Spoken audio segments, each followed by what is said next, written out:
Assalamualaikum warahmatullahi wabarakatuh. Selamat siang adik-adikku dimanapun kalian berada.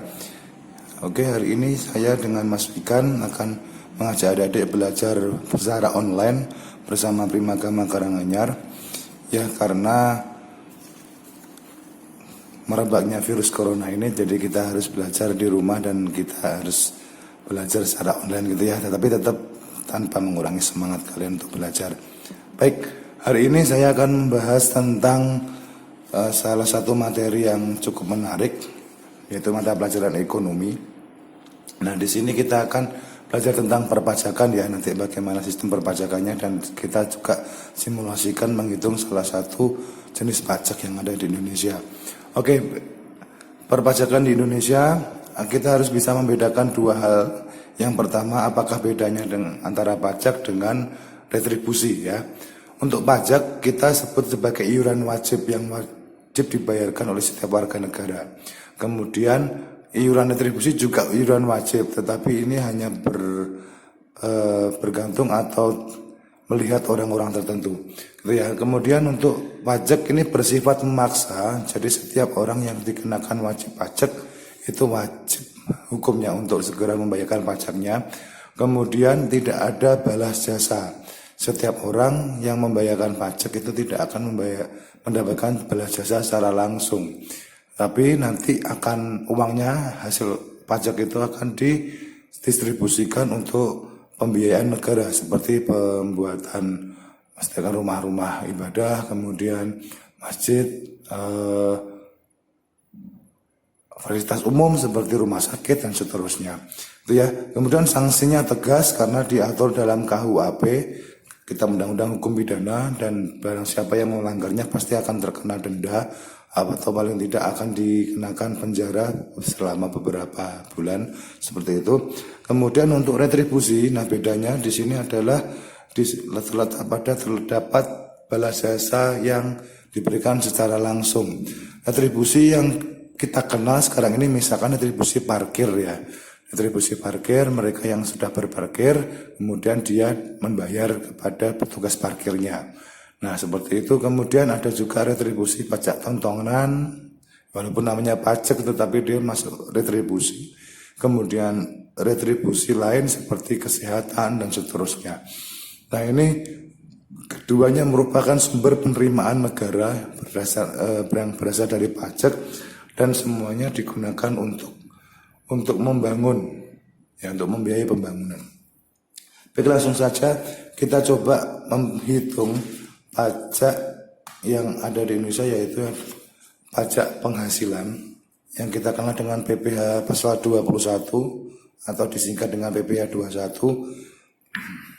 PPh ini yang harus kita pahami adalah yang pertama, kita hitung dulu penghasilan kotornya. Penghasilan kotor atau penghasilan keseluruhan sebelum dipotong ke beban-beban suatu orang atau badan gitu ya. Penghasilan kotor ini dalam 1 tahun. Nah, kemudian yang kedua, setelah kita hitung penghasilan kotornya, kita kurangi dengan beban-bebannya. Nah, misalkan seseorang memiliki dana asuransi setiap bulannya harus dibayar, maka dipotong dulu dengan dana tersebut. Kemudian seseorang harus membayar sesuatu yang nilainya agak besar. Nah, itu juga bisa memotong penghasilan kotornya, sehingga menghasilkan yang namanya penghasilan bersih.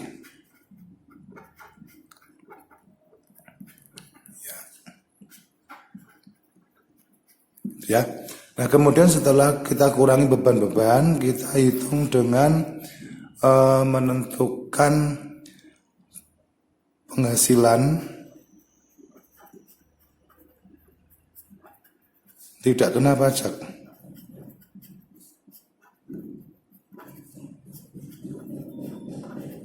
Ya, atau kita kenal dengan PTKP. Ada beberapa golongan yang bisa dijadikan untuk pemotong pajak atau penghasilan tidak dikenakan pajak. Itu nanti akan kita bahas setelah ini. Kemudian yang keempat, kita hitung penghasilan kena pajak.